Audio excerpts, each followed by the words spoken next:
And so last night when I was listening to her, I was like, I had this thought. I was like, so she would be the next person up, like if he passed away. And I woke up this morning and he passed away, and I was like, wow. What? Next person up. I was like, I literally was listening to Chanel last night, and I was so you good luck or bad luck? I don't know what that story is. I don't know. That was weird. Words of my disruption.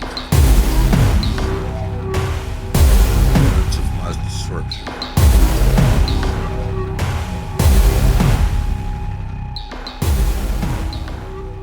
Welcome back to another episode of Words of Mass Disruption. This is the podcast that talks to entrepreneurs and business leaders about their stories of disruption, and it follows them on their journeys, and we get to learn from their experiences and their stories. As always, I'm your host, Eric Haynes, and today we are introducing one of the new formats I have been talking about for this season, one of the new formats for the podcast, and I'm calling this format the sit down. So for a while now, you've heard me talk about stories and about people I've met and I've talked to over the last year, 2 years, who wanted to know how to build their brand on social media, how to be an influencer, how to take their widgets or whatever they're selling, build their business on social media, use it for marketing, use it for strategies. You followed me as I've started moving into the professor role, teaching a class around strategies in social media. And I've talked about these stories of success and struggle and starting and winning and people not starting and not doing it. And a year later, still wondering how to start. So I've referred back to these first moments when I was talking to people, when they were figuring it out, when we were figuring it out together. And I was trying to get them to start and just trying to motivate them and how to take that first step and how to make that first post and post every day and post 10 times a day, now 100 times a day, and then dominate in your niche, in your industry. How to take the business to the next level. So these are great stories. I use them all the time. People get motivated by them. But when I look back, I wish I had captured those stories. I wish I was recording every single conversation so I could go back. And when I'm like, for example, talking to Jeremy Bravo, who's on my other podcast that we started in December together with 2 other guys, the 4 of us. And we talk about, remember that first conversation 14 months ago, trying to figure out how to use social media. And then now he's sitting next to the owner of his company, a multi-billion-dollar company, because of him being an influencer and standing out. I wish I had recorded that. Well, now I'm doing that. So I started recording these conversations when I'm at the bar, the restaurant, or at the coffee shop. So today is going to be the first one of those in the series that I'm going to call the sit down, until I don't like that name. I like that name right now. Well, we'll see what happens. So this is where I meet with someone who's reached out to me and said, hey, can I get 30 minutes, an hour of your time, 10 minutes, to talk about, I want to start a podcast. I want to figure out how to build my brand on social media. I want to be an influencer. Can you help me? I'm tired of people selling scams to me or telling me they know how to do it, and I've been throwing my money away, and I'm not trying to get anything from these people. I just sit down, want to listen, have these conversations. I want to be an influencer in their success story. I want to help them. I want to motivate them. So for me, really, where the real gold is when we get to look back, and I've recorded this 6 months, a year, 2 years later, and we have a great success story. So one of those great success stories, I think, is going to be the one we're going to talk to today. So in this conversation today, I met Teresa Nguyen in Dallas in a coffee shop. She's the founder and owner of Land Rose PR, previously RDI or Red ID agency. She's been owning and running her own business for over 10 years now. I've had the privilege of seeing her growth as she was just getting started, going through all the doubts and the struggles and trying to go out on her own, and as she was building it and figuring it out. And we worked together on the film festival, the Asian Film Festival of Dallas. He helped put us in the limelight, get us in the contemporary news and the media channels, and help me understand marketing in a different way. So she reached out to me. She said, hey, I'm thinking about starting a podcast. I'm trying to take this new Land Rose brand to the next level. So this is us sitting down, raw, uncut, unapologetic, straight to the point, step by step, what she wants to do. And I lay down the challenges for her. I said, let's get started. She's got the right attitude. She wants to do it. She came in with the right attitude, and we throw down the gauntlet and say, okay, let's get this started. And we put some goals in this thing. So it's about, 15, 20 minutes. Just listen to it. Hopefully it inspires you, and enjoy. Share, subscribe, tell everybody you know. This is the best thing you've ever had, and they need to listen to it. All right, here's a conversation. Well, wait. I'm not calling it the conversation. I'm calling it the sit down. Here's the sit down. I love this. And so what I would do is I'll walk exactly how I do it. I say, all right, so I'm sitting here with Teresa Nguyen. She's the owner and founder of Land Rose Agency. Yeah, Land Rose PR. Previously Red ID, the red hot PR firm you probably heard of in Dallas. So funny. If you know me through the film festival, she helped us for years with the film festival. So she's thinking about doing a podcast. Why do you want to do a podcast? Yes. Oh my gosh, for so many reasons. I think number one, I love Dallas. I love food. I love the culinary scene. And there's so much to the culinary scene that's not being told. So you want to do a podcast about food, not about Food. PR? Food, yeah. Okay. But So what kind I of guess stories aren't being told? I think that'll intermingle into PR because a part of that is because I'm in PR, I work harder for certain brands and certain chefs and certain food, cuisine, specifically Asian food. Yep. Like I have to work harder to get them into the news. So trying to get like the Asian food into the mainstream kind of publications. They're not getting the same kind of love like the other Italian, which it's like. But everybody a dime a always says, dozen. "Hey, Eric, where do I get pho? Where do I get know. the Thai food?" I know that there's a disconnect. There's a disconnect between media and what they think people want, and then there's the other disconnect. The disconnect is that people want a certain type of food, but no one's talking about it. But in LA, if you look up Los Angeles Times, you're going to see front cover food. If you go on the food page, you're going to see all different kinds of Filipino food, Laotian food, Vietnamese food. But you go into like D magazine food, you're not going to see that. You're going to see Italian, French, another Italian, another French. Everything's like French American cuisine or in Dallas. Over it. Yeah. We can't eat French and Italian food every single day. Yeah, like where do I find Xiaolongbao in Dallas? Exactly. Who has the best dumpling? Where? Yesterday, someone asked me, "Where's the best udon?" I was like, "Good question, Hawaii." Like, California and LA. I have no idea where you can get the best udon. Yeah, that sounds like a challenge. We gotta go find the best udon I've been now. trying. Right now, I'm working on trying to find the best croissant in town. Oh, really? Only because I went to Paris in March, early March. I mean, not early March, October, early October. I got back and I was like, okay, where can I get the best croissant? I asked everyone on Facebook. People gave me tons of suggestions. So far, I've gone down the list and no one has the best croissant. Go to 99 degrees?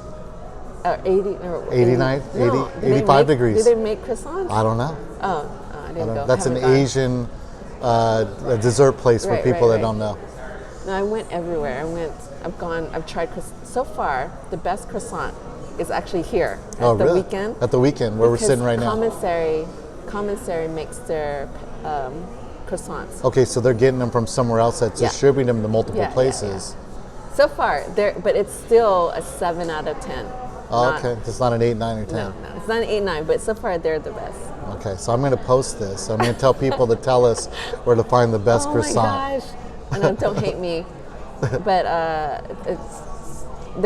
I've been kind of like keeping track of that on my Instagram, on my personal page of the best croissants. And it's not based off of anything besides like my own taste buds.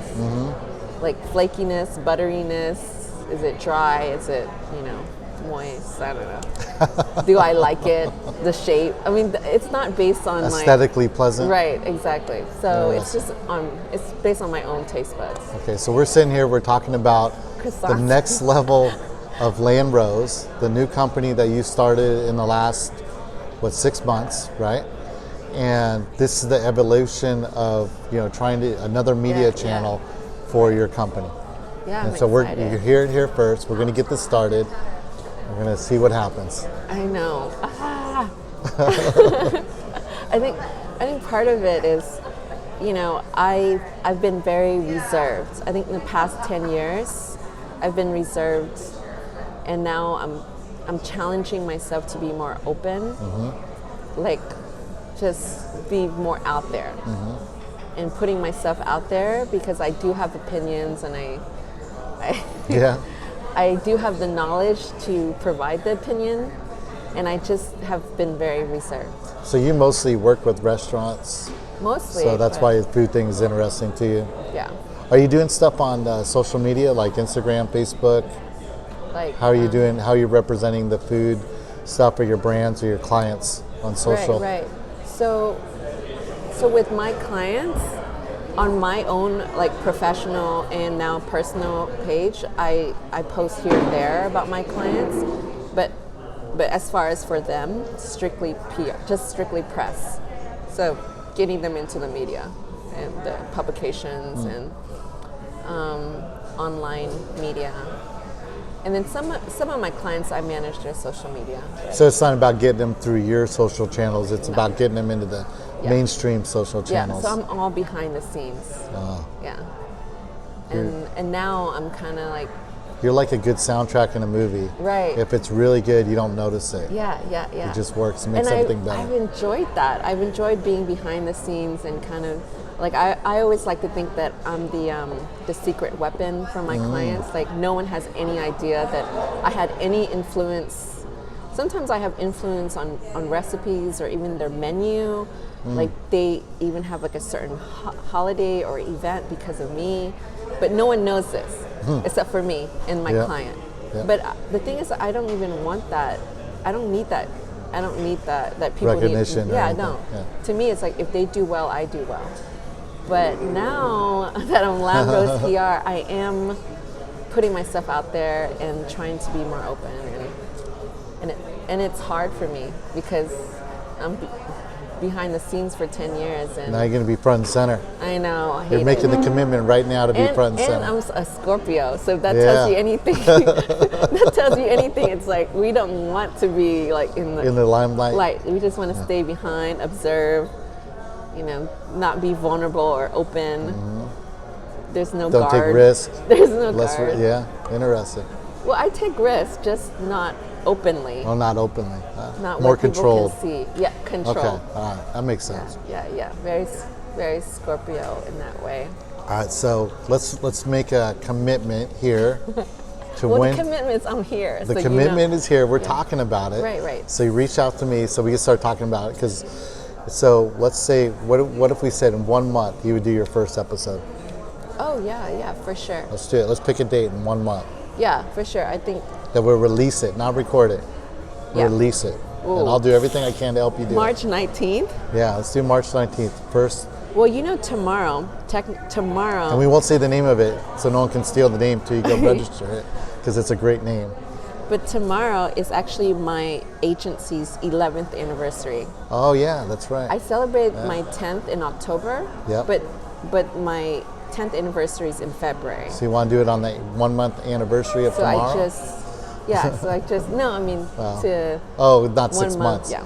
Yeah, I know it's really been 10 years, but new branding in the last 6 months, no, I just 5 months. no, I launched it on New Year's, Lunar New Year, so February 5th. 2 weeks. Yeah. 1 week. I haven't Wow. even. The website hasn't launched yet, but All right, brand new. okay. So in March a year, 20th. we're going to look back on this right here and we'll go, man, look what I happened know, in this so whole time. scary. March 20th is the first day of spring. Oh, is that good? Is that good luck? Yeah, sure. I don't know. That's what my mother-in-law would tell me. Oh, that's good luck. Or no, next day's good luck. No, and it's a Wednesday, so Wednesday it's good luck. I mean, I don't know. Just starting is good luck. So. Yep. Most people never start. I have a class full of students that will hear this, and the thing I harp on them the most is they never start. Just That- start doing it. That is You'll actually only get better. That's actually one of my recent posts was to start. Let me see. My recent Instagram post. I just said the hardest thing is to start. Okay, here it is. My, how many? 1, 2, 3, 4, 5, 6, 7 posts ago. Yep. I said starting is the hardest part. Yep. So now you got a post today that you don't have to put the details out there. You say, I just made a commitment to start a new venture as part of this or something in 30 days. Okay, we're doing it. March Yep. 20th is when March we launch. 20th. Perfect. So in that case, Include, we have put some on the counter, include me in 1, there. 2, 3, 4 weeks. So we have 4 weeks. So when should we record? As soon as possible. So you already got someone you're thinking about. Yeah, I have someone And there's in lots mind. of people you could get on the Oh, yeah. just by walking in the restaurant. Right. So let's get that first person. We'll go in, and I'll bring the equipment. I'll bring Okay. we're doing this on the phone. Okay. Just so you can see what it sounds Yeah, like. yeah. And then I'll bring a recording thing with some other lapel Right. mics, and we'll record, and then we'll get together right before that, and so what we should do is you and I will sit down kind of format. So we want to do a 25 to 30 minute format. 25. Ironically, last night I was listening to 3.55 Chanel. They have a podcast. One I've never heard of, but I love I believe it though. Yeah, they have a great. It's just about they interview models or they just interview everyday people, and it's only 15 minutes, sometimes 10 minutes, and it's just about what's in their handbag. Because Wow, that's cool. Chanel, one of Chanel's handbags. Stealing that idea for this fashion show I'm working on. That's a great idea. So Chanel's handbag, they have a popular one called 2.55. So this podcast is called 3.55. Okay. So it's a play off of that popular Interesting. handbag. Okay. And so I just listened to that last night, and so the woman who is interviewing everyone, she is Karl Lagerfeld's right-hand woman. I think And so- Lagerfeld passed away today. He passed away today. And so last night when I was listening to her, I was like, I had this thought. I was like, so she would be the next person up, like if he passed away. And I woke up this morning and he passed away, and I was like, what? Next person up. I was like, I literally was listening to Chanel last night, and I was So like, you good luck or bad luck? I don't know what that story is. I Right don't there. know. That was weird. That was so weird. So I was thinking, like, did I just dream this up? Because I had this thought. This woman. So weird. And then, sure enough, they announced that she's going to be the next person. That's amazing. I was like, I had this thought last night listening to, and the only reason why I was listening to that podcast because I was trying to get inspiration for our meeting. Yep. For right now. I know. That's so crazy. I know. I woke up. That's and I just said, an omen. I know. That means it's supposed to happen. I was listening, and I was like, this morning I woke up and I was like, should I tell anyone? Are they going to think that I'm the one that caused Karl Lagerfeld? Have you ever read that book, The Alchemist? No. It talks about how these things, like it's the universe is conspiring for you to do the thing you want to do. I don't know. So that means it's but going to happen. That was like, I got goosebumps. Don't in the feel morning. guilty. Just accept I was it. like, am I reading this right? Did he really pass away? Because I had that thought. Yeah. Like, oh, so she's going to be the next person. That's crazy, huh? I know, it's so crazy. And the lady that they were in, well, the last podcast I was listening to, the lady was talking about the stuff in her bag, and she was talking about the crystals that she had in her bag, and then I had a meeting right before yours, and they were talking about crystals and all these things. I was like, that is so eerie. That's weird. Yeah, that's eerie. They were I talking have about it. I have a lot of times I'll be in meetings or like I'll be talking about some of my class, and then I'll be leaving, or I'll be in a meeting at work, and then I'll look at my phone and something about that came up. I'm like, what the heck is going on? I know. Yeah, it's nuts. So weird. All right, so Anyways, what we got to do in a month is you got to March come up with a 20th. logo. We know the name, so you got to go get the URL and get all the social stuff set up, and then I can help you with that. And then I think you know how to do all that stuff. Then I already got the equipment, so you don't have to worry about recording. Right. We'll sit down again in the next couple of weeks and like put like a little storyboard together, just like what are the points we want to hit. So think about that. Then you're going to want to talk to the person you're interviewing, kind of give them a heads up. Here's the things you want to talk about, and it'll probably be right in their wheelhouse anyway. But it's always good to have 30 minutes is quick. 30 minutes is really quick. It'll go by quick, and you want to have it so you know your beginning, kind of the points you want to hit in the middle, and how you want to wrap it up. So we don't have to do a whole bunch of editing. Yeah, I want to try to avoid as much editing as possible. Yep. So I want to kind of nail it. Keep it more really real, prepare too. for it. But he can talk about anything, about food and the scene, and so I can go in any direction with him. But I think I want to focus on the drinks with him because that's his area. So there's different ways. I don't know, because then I can't really talk about drinks. So I don't drink. So, I was like, so there's different ways you could talk about his story. Like you could talk about how he overcame adversity to build this restaurant and how he's, got this grand plan. Where's he at in his journey? He's a writer.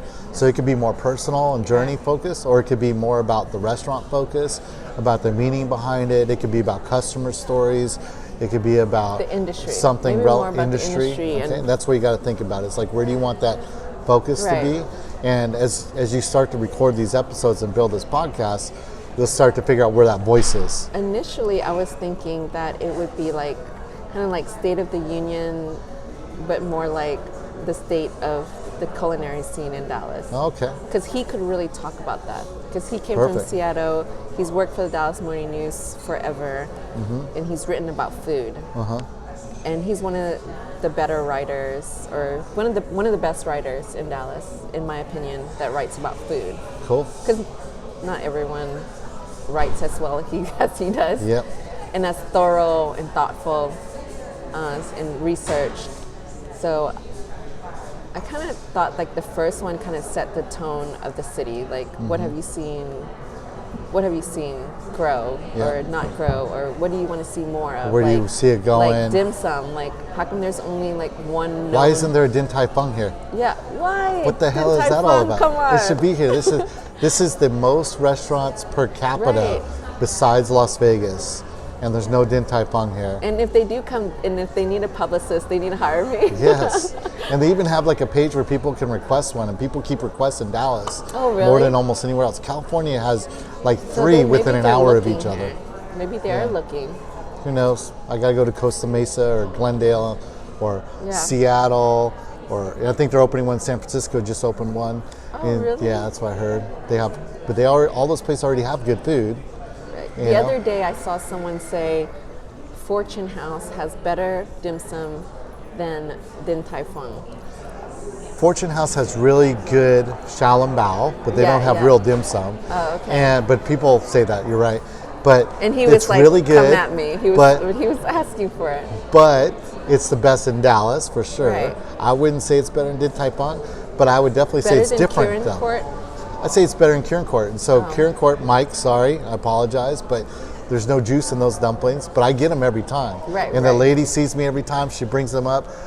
What's her name? You know that they're busy enough that you know that it's fresh. Yeah. You know what I mean? Yeah. Like, so even if it's like not the best, you know it's fresh. Well, I even know like the lady that brings them. I know the people that make them. Yeah, that's too much. Yeah, I know way too much about it, right? And I was there yesterday, and but it's not the best juicy dumpling there is. But in Dallas, there's only 3 places I would say you go to juicy dumplings.